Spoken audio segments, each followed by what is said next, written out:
Le 29 mai dernier, une loi anti-homosexualité a été promulguée en Ouganda. Cette loi prévoit de lourdes peines pour les relations homosexuelles et la promotion de l'homosexualité. Pour revenir sur cette attaque des droits humains, je reçois aujourd'hui dans le MAG Marie Hochard, membre d'Amnesty International à Rouen. Bonjour. Bonjour.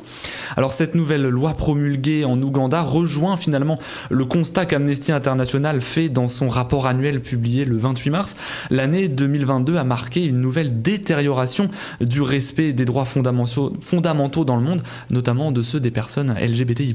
Tout à fait.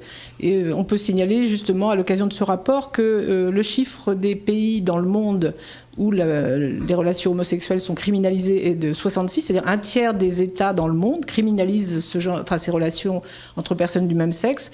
Il y a encore 11 pays dans lesquels il y a un risque d'abolition, de peine de mort. C'est le cas en Ouganda, par exemple, où la peine de mort, même si elle n'est pas pratiquée, est possible. Et effectivement, on vient de vous parler de ce qui vient de se passer en Ouganda. La grande crainte que toutes les organisations internationales, l'ONU, les pays ont par rapport à cette décision de l'Ouganda, c'est qu'effectivement, ça peut aller jusqu'à exécuter des personnes qui ont eu des relations homosexuelles. Et quels sont les autres dangers auxquels peuvent être confrontées les personnes LGBTI+ dans le monde ? Parce que tous les pays ne pratiquent pas la peine de mort. Non, heureusement. Et puis là, ça concerne seulement 11 pays dans lesquels la question des relations homosexuelles peut amener ça. C'était le cas, par exemple, en Iran, où 2 femmes lesbiennes étaient condamnées à mort. On a obtenu je dis on parce que effectivement Amnesty a participé à une campagne très active pour que ces 2 femmes iraniennes ne soient pas condamnées, et elles ont même été libérées récemment. Il y a une décision de la Cour suprême. Mais votre question donc portait sur quels sont les autres dangers si on prend le cas par exemple de la Pologne, qui est l'objet d'une campagne que nous menons cette année justement à l'occasion des marches des fiertés qui ont lieu partout, c'est le harcèlement par la police ou par les personnes homophobes, harcèlement quotidien des personnes elles-mêmes. Ça peut être le harcèlement des actions très agressives contre les militants, contre les projets de marche des fiertés. Il y a quand même beaucoup de pays où les marches des fiertés peuvent avoir lieu, ce qu'on appelle les prides aussi. Mais il y a aussi des pays où c'est quasiment impossible parce que les autorités font obstacle, la police en situation, quand les manifestations peuvent avoir lieu, on pense qu'elles peuvent avoir lieu, il y a de la répression, des arrestations, de la surveillance, il y a tout un tas de possibilités de rendre la vie impossible à la fois aux personnes LGBT ou aux militantes ou ceux qui les soutiennent. Alors à Amnesty International, il y a d'ailleurs une commission spéciale qui s'occupe des cas que l'on vient d'évoquer, la commission orientation sexuelle et identité de genre. Pouvez-vous nous en dire un peu plus sur cette commission ? Alors cette commission qui est relativement récente, même si Amnesty participe au Pride depuis très longtemps, mais cette commission elle est relativement récente et effectivement elle est elle part du constat que à l'intérieur même de notre organisation, nous avons besoin aussi de réfléchir et de préciser un certain nombre de notions qui apparaissent dans la société. La notion d'identité de genre, par exemple, pour n'importe qui en France, c'est une notion relativement récente dans la société.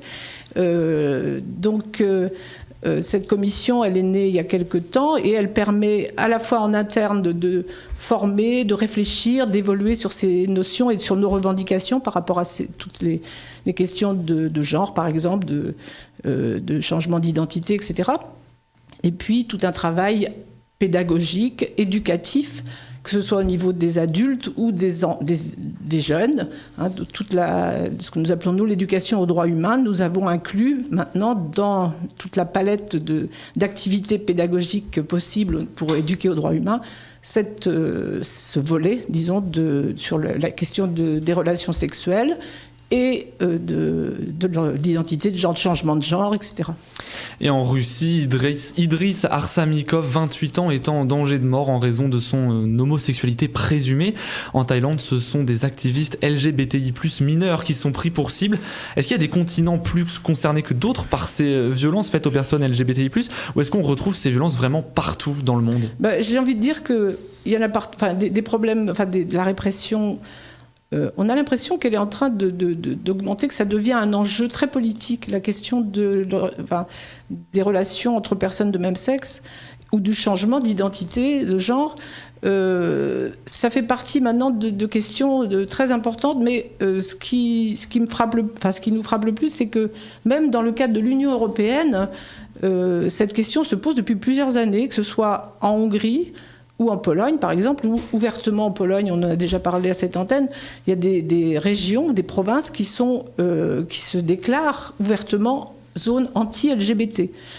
Ça veut dire que c'est complètement... C'est tout à fait scandaleux que dans l'Union européenne, qui est une zone qui doit respecter un certain nombre les droits humains en général, si on s'engage dans l'Union européenne, c'est qu'on respecte ça, de même qu'on ne doit pas pratiquer la peine de mort ou des tas de choses comme ça. Donc que ce soit la Pologne ou la Hongrie, pratiquent ouvertement une homophobie d'État, on peut dire, puisque ces zones anti-LGBT, par exemple en Pologne, sont tolérées par l'État, sinon ce serait impossible de le faire. Et toujours à propos de la Pologne, là nous lançons donc une pétition qu'on fera signer dans les rues de Rouen bientôt, qui s'appelle Stop au harcèlement des personnes LGBT, puisque que ce soit des individus, donc il y a des personnes qui ont subi de la répression pour avoir simplement porté un masque aux couleurs arc-en-ciel. Donc, et puis toute l'interdiction dont on parlait tout à l'heure, les obstacles qui sont mis aux marches des fiertés en Pologne, donc qui sont tout à fait contraires au règlement, disons à l'état d'esprit de l'Union européenne. Alors il y a différentes échelles de violence à l'encontre des personnes LGBTI+. En France par exemple, vous parlez de harcèlement, on le voit notamment dans le sport, les personnes LGBTI+ sont souvent discriminées, harcelées.